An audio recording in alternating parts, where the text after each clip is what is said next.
Hey everyone. Today, we're diving deep into David's extraordinary evolution, from his humble beginnings in Chicago to becoming a pivotal figure in multiple superhero teams. David Alleyne grew up in Hyde Park, Chicago, always bright, always inquisitive. But when his mutant powers emerged, everything changed. Suddenly, answers just appeared in his mind, knowledge flowing effortlessly from others around him. This telepathic ability to absorb information and skills made him exceptional, but it also terrified him. Was this knowledge truly his? Had he earned it? These questions haunted David, driving him to study even harder, taking college courses while still in high school to prove his worth beyond his powers. David kept his abilities secret until the anti-mutant hate group Purity exposed him. This revelation didn't just put David in danger, it fundamentally altered his path. Danielle Moonstar, recognizing his potential, recruited him for Xavier's Institute, where he was given the code name that would define him, Prodigy. At Xavier's, David found himself appointed leader of the New Mutants training squad, alongside teammates like Surge and Elixir.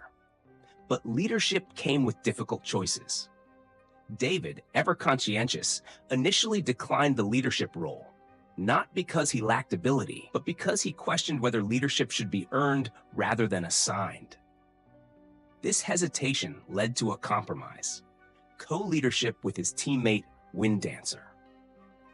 David's powers had a frustrating limitation, however. Despite absorbing vast amounts of knowledge, he couldn't retain it once people left his proximity. This mental block protected him from being overwhelmed, but significantly limited his effectiveness. When Emma Frost offered to remove this block, David faced his greatest dilemma: unlimited knowledge at the potential cost of his humanity. What would you do? Would you embrace unlimited power, knowing it might change who you are? David's decision revealed his true character.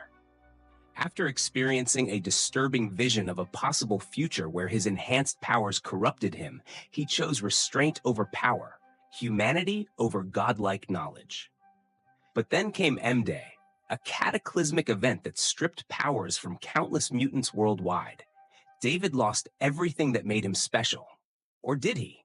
Because sometimes losing what defines you forces you to discover who you truly are underneath. Despite being depowered, David refused to leave when Xavier's mansion became a sanctuary for remaining mutants. When William Stryker's purifiers attacked depowered students, David was wounded protecting his friends. This moment proved pivotal. Powers or no powers, David was a hero at heart. His tactical brilliance and courage convinced Cyclops to offer him a permanent place at the Institute despite his depowered status. The trials continued when Belasco, searching for magic, pulled David and his classmates into Limbo. There, in a moment of pure horror, Belasco tore out David's heart when he revealed magic was dead. Death seemed certain, but thanks to his teammate Elixir's healing abilities, David survived. This brush with mortality deepened his resolve, and even in his weakened state, he organized his teammates to battle their captor. The trip to Limbo deeply affected all the new X-Men. Fearing for David's life, Surge kissed Hellion in front of the other students in hopes of driving David away.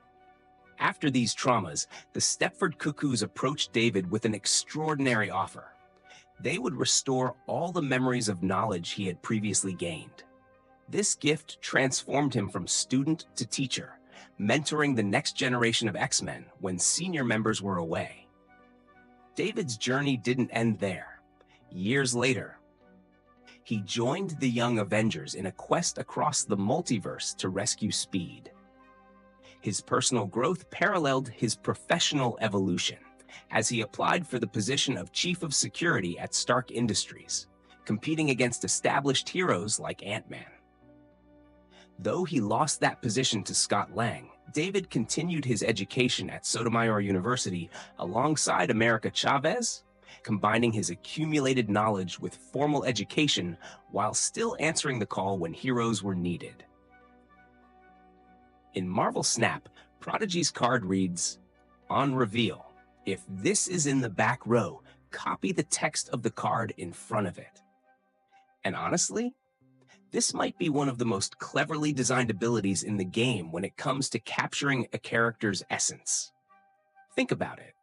David's mutant power allows him to absorb knowledge and skills from those around him, to essentially copy what others know and can do. The card perfectly mirrors this by literally copying another card's text. It's elegant in its simplicity, yet profound in its accuracy. This positioning mechanic also reflects something fundamental about David's character. He thrives through connection with others. In the comics, his powers are inherently relational. He needs proximity to other people to manifest his full potential. Similarly, in Marvel Snap, Prodigy reaches his true value when strategically placed in relation to another powerful card. What's particularly fascinating is how the card captures David's journey of growth. Remember how the Stepford Cuckoos eventually helped David retain all the knowledge he had previously absorbed? In a similar fashion, once Prodigy copies an ability in Marvel Snap, it's his to keep for the remainder of the match.